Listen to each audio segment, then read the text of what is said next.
નમસ્કાર, જય હિન્દ, જય ભારત. હું યુવરાજસિંહ જાડેજા. ગતરોજ અમારી ટીમ દ્વારા ફતેપુરા ખાતે જે ખાનગી શાળા આવેલી હતી ટચ ધ લાઇટ, તેની અંદર જે સરકારી કહી શકાય શાળાનો જે સામાન હોય, જે મટીરિયલ હોય, એ ત્યાંથી અમારા દ્વારા રેડ પાડી અને ઉજાગર કરવામાં આવ્યું હતું. 4 જેટલા ડિજિટલ બોર્ડ, ત્યારબાદ જોવા જઈએ તો અલગ અલગ સાધનોની કીટથી લઈ અને સ્ટેશનરીનો સામાન જ્યાંથી મળી આવ્યો હતો, જે સરકારી શાળાના બાળકોને વિનામૂલ્ય એટલે કે નિઃશુલ્ક આપવાનું હોય, તે ખાનગી શાળામાં પૈસા દઈને જે વિદ્યાર્થીઓ આવે છે તેને ક્યાંક ને ક્યાંક લાણી કરવામાં આવતી હતી. આ બાબત અમારા ધ્યાનમાં આવીને અમારી ટીમ દ્વારા જ્યારે ઉજાગર કરવામાં આવ્યું ત્યારે જોવા જઈએ તો ત્યાં ગતરોજ ટીપીઓની કહી શકાય કે જ્યાં સ્થાનિક લેવલે જે જિલ્લા શિક્ષણ સમિતિની જે ટીમો હોય તે ઉપસ્થિત થઈ હતી અને ત્યારબાદ એમાં જે તપાસ થઈ તો એ તપાસની અંદર જોવા જઈએ તો ક્યાંક ને ક્યાંક સીઆરસી એટલે કે પૂર્વીબેન ઉપાધ્યાય કરીને જે વ્યક્તિ હતા એ ત્યાં ઉપસ્થિત હતા.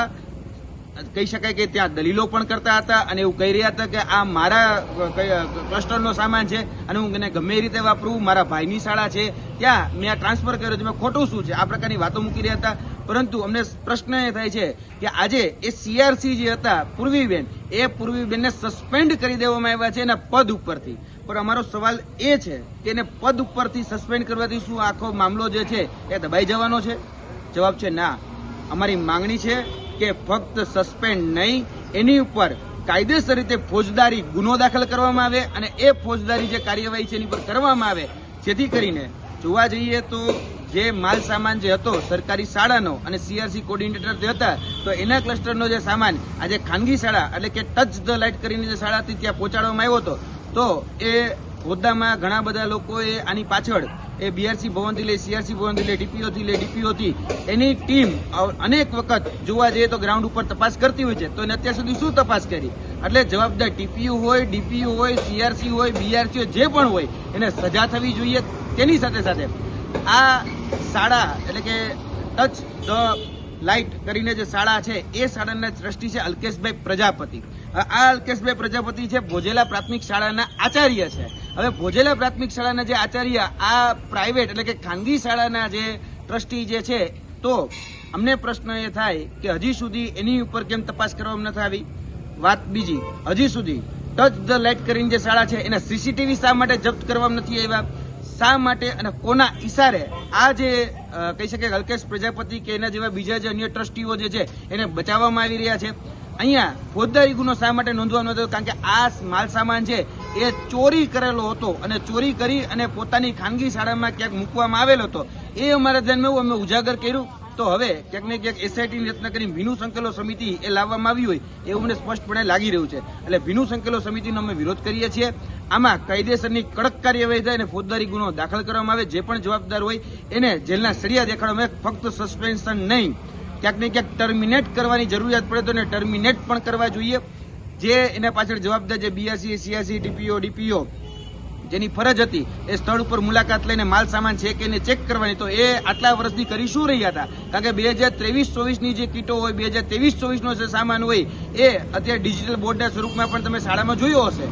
તો હજી સુધી આ 3 વર્ષની અંદર જે અધિકારીઓ હતા એ અધિકારીઓની ભૂમિ પણ શંકામાં છે. કારણ કે એને ક્યાંક ને ક્યાંક વહીવટ કર્યો હોય, ક્યાંક કુંડળીમાં ગોળ ભાંગ હોય તો જ આવું બની શકે.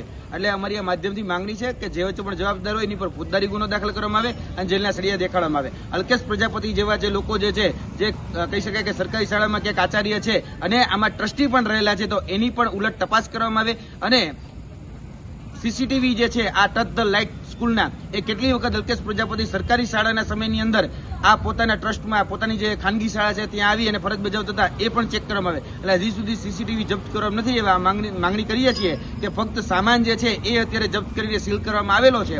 આ સામાન જપ્ત કરી કશું નથી કરવું છે. આના સામાન ત્યાં સુધી પહોંચાડનાર કોણ એની તપાસ જો થશે તો જ ક્યાંક ને ક્યાંક આ જે બધી જે પ્રક્રિયાઓ જે છે અટકશે. બાકી નહીતર ભીનું સંકેલાઈ જશે. તો ઘણી બધી શાળાઓ ગુજરાતની એવી છે જે આ પ્રકારે વહીવટ કરી રહી છે.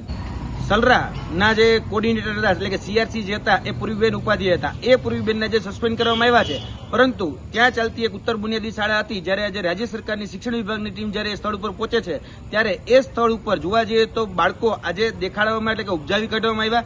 જ્યારે શિક્ષણ વિભાગના અધિકારીઓ જ્યારે ઉલટ તપાસ કરી, ઉલટ પ્રશ્નો કર્યા ત્યારે ખબર પડી કે આ તો બાજુની શાળામાંથી બાળકો લાવીને ત્યાં બેસાડવામાં આવ્યા છે. હવે આવું હીન કૃત્ય કરવામાં આવી રહ્યો છે. એટલે કે બીજી શાળાના બાળકને ક્યાંક ને ક્યાંક ઉત્તર બુનિયાદી શાળાના બાળકો બનાવી અને ઉભા કરી દેવામાં આવ્યા છે. એટલે ક્યાંક ને ક્યાંક જોવા જઈએ તો આ શિક્ષણ વિભાગના જે ઉચ્ચ અધિકારીઓ છે એના આંખમાં ધૂળ નાખવાનું આ સુનિયોજિત કાવતરું હતું. આજે ક્યાંક ને ક્યાંક મને એવું લાગે છે શિક્ષણ વિભાગ સામે આ પણ ઘટના સામે આવી તો ઘણી બધી જગ્યાએ મને એવું લાગે છે હજી ઘણી બધી બાબતો છુપાવવામાં આવી રહી છે.